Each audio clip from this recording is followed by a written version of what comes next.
Red Rose Music was about not only making products, but having a store, let's say like an Apple store. Actually, Red Rose Music was starting just at the same time that the first Apple store was starting. And the idea was to make a place where people could go and find products that had a relationship to music, sold by music people, who cared about you, no politics. And, it was like when Apple computers started going to market, they were sold in computer stores, mostly Windows PCs, right? And the Apple would be lying somewhere in the corner. And then Apple stores came and, wow, it was a universe, and everybody wanted to go there, right? Because it was beautiful and interesting, and they had new choices, and they could see this and that and the other thing. And so I was trying to do that too. So made a store on Madison Avenue at the Whitney Museum. And this was Red Rose Music. Right. Okay. And the idea of Red Rose was to make a small line of products, most of which were not too expensive, but sounded great, compact, within reach. And we had a reference system too, but less important. And to make a place where music lovers could go and love being there. So people would come into the store and say, what do you do here? Do you love music? Yeah. What kind of music do you like? Such and such. Okay. Oh, wow, that's amazing. Wow. Oh. And then people would just want to buy something because of the way it sounded. Sure. It was like about enthusiasm. But I really didn't have the resources to do it well. And I made mistakes, unfortunately.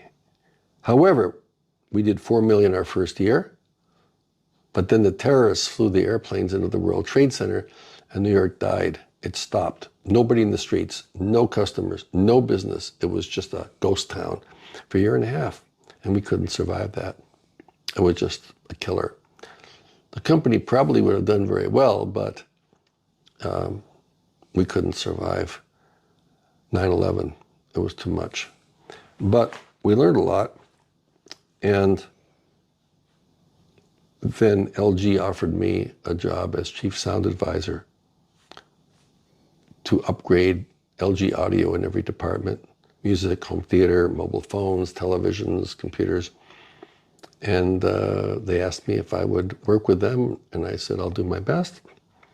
So we had a 3-year contract there, and for the first time in the history of LG, they won top industry audio awards. That's when we met. Yep. And I learned a lot from that. And one of the things I learned was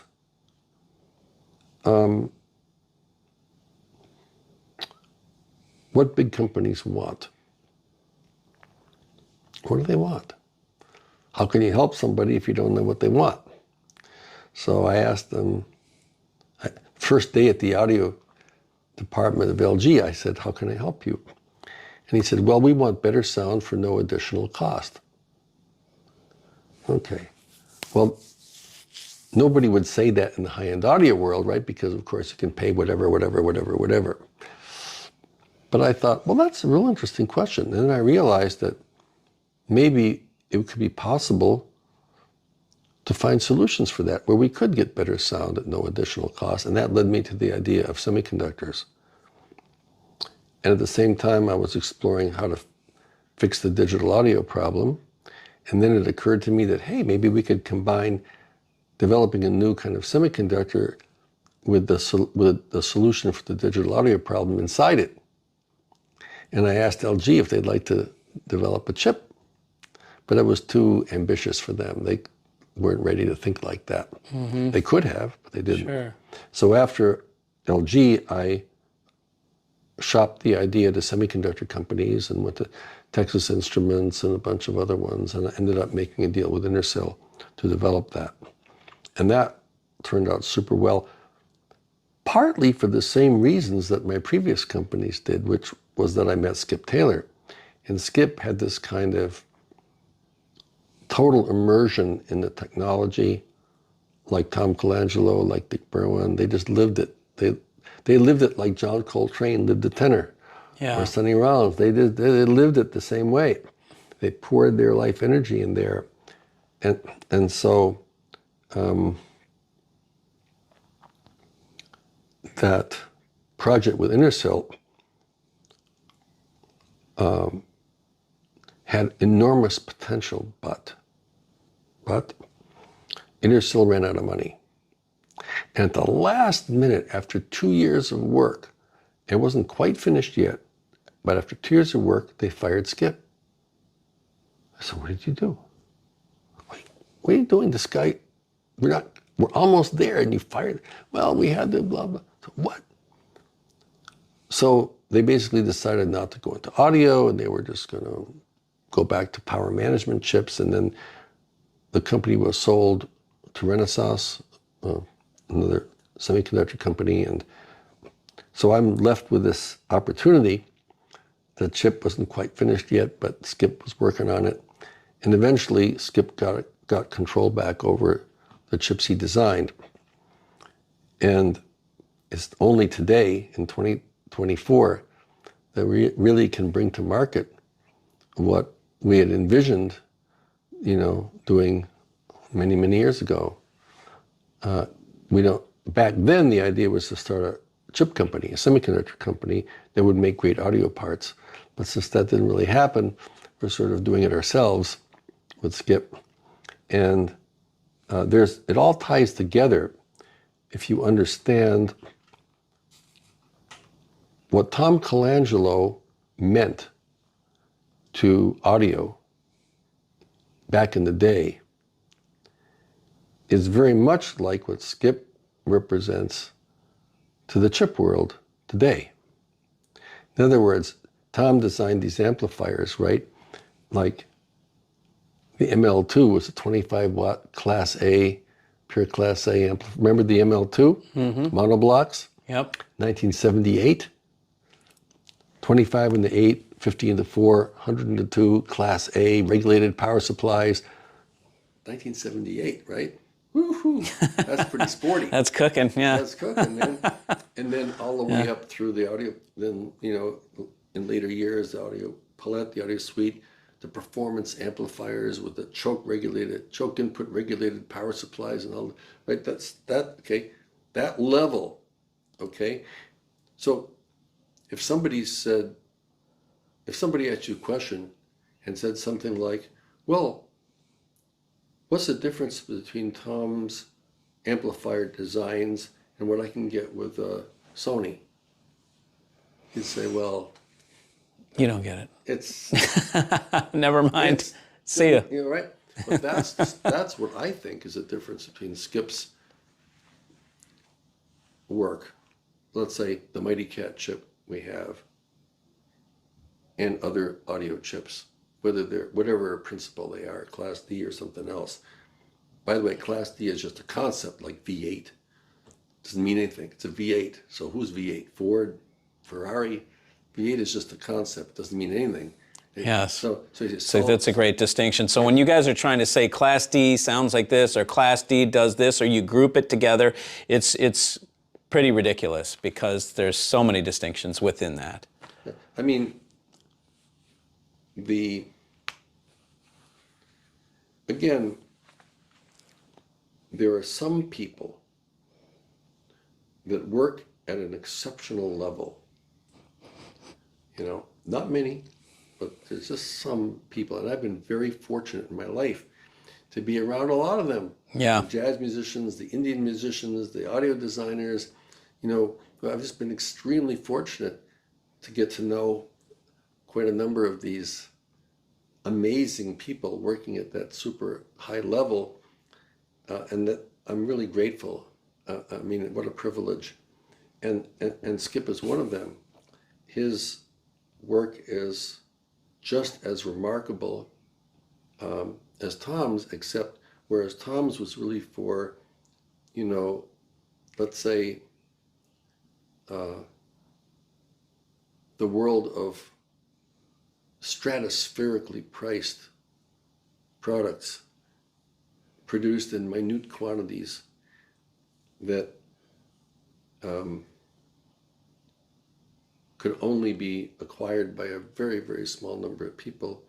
Skip's ideas enabled that kind of sound to reach a wider audience. So there's a huge potential, you know. It's like, imagine somebody makes a camera. Oh, wow, it takes such great pictures, right? Like that. And then a guy like Steve Jobs comes along and says, hey, why don't we build that into the iPhone so people can take pictures with their phone? And all of a sudden, you know, changes the world like that for photography. So, you know, I'm really interested in Skip's work, not only because of the astonishing sound quality that's possible with it, and what he did was to succeed in building all the internal blocks into the chip so it can run C-Wave, but that it puts the best within reach of more people.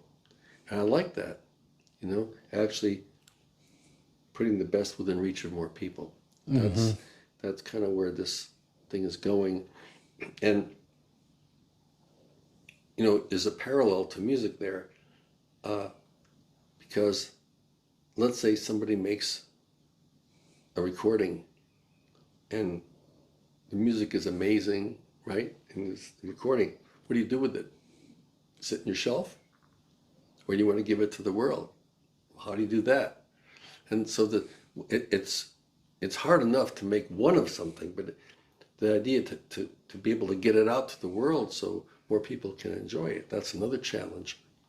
And what I'm really enjoying now is the idea that we have the ability to create something really remarkable in terms of music reproduction.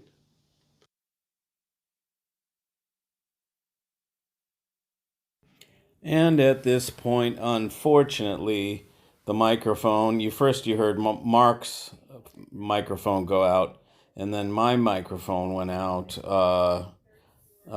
just a little bit ago. And so we lost the last 8 minutes or so of our interview, which was unfortunate, but Mark went on to describe some more things.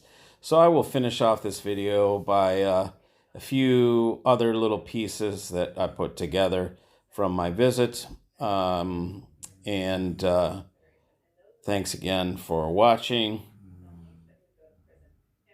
Hold on.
First LP I ever owned, it was given to me by a young woman in London when I was 14. And she was my goddess. How bad, dude? And she gave me this Coleman Hawkins album with Nat Adderley and Hank Jones and Ray Brown and so forth. And beautiful recording. And My One and Only Love. And that was a great vehicle for Coleman Hawkins, that big tenor, breathy tenor sax down. Okay. That's right.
Okay, here we are in Mark's kitchen. I'm sitting here with Mark, and I'm getting ready to take off, and I thought, let me ask Mark real quick, because you guys that watch me, some of you know me well, that the ones that call me, and some of you don't know me, but, many years ago, almost 16 years, maybe 20 years ago, I met Mark, and I met you, and we talked on the phone, and after an hour, you invited me up to visit you in New York.